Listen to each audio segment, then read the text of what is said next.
ગરમીમાં પ્રેગ્નન્સી દરમિયાન યોગ્ય આહાર લેવો એ માતા અને ગર્ભમાં રહેલા બાળક માટે ખૂબ જ અગત્યનું છે. તો એના માટે શું ધ્યાન રાખવું? સૌથી પહેલું છે હાઇડ્રેશન. દિવસ દરમિયાન પૂરતા પ્રમાણમાં પ્રવાહી લેવું ખૂબ જ જરૂરી છે. એના માટે વરિયાળીનું પાણી, નારિયેળ પાણી અને લીંબુ પાણી એ બેસ્ટ છે, કારણ કે એ સાથે સાથે ગર્ભમાં રહેલા બાળકને પણ પોષણ આપે છે.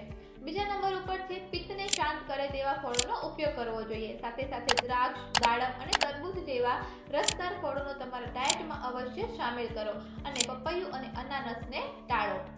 ત્રીજા નંબર ઉપર છે તમારા ભોજનમાં ગાયના ઘીનો અવશ્ય ઉપયોગ કરો, કારણ કે ગાયનું ઘી છે એ શીતવીર્ય છે, એટલે કે તમારા શરીરની અંદરથી ઠંડક અને શક્તિ પૂરી પાડે છે. સાથે સાથે મોળે છાશ તમે તમારા ભોજન સાથે લઈ શકો છો.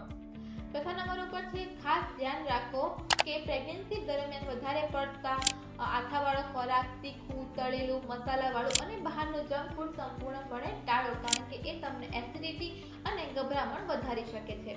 અને એક વાતનું ખાસ ધ્યાન રાખવું જોઈએ કે તમારો ખોરાક એ બાળકનો ખોરાક છે. એટલા માટે આ વિડીયોને એ તમામ માતાઓ સાથે શેર કરો જે ગરમીમાં પ્રેગ્નન્સી એન્જોય કરી રહ્યા છે.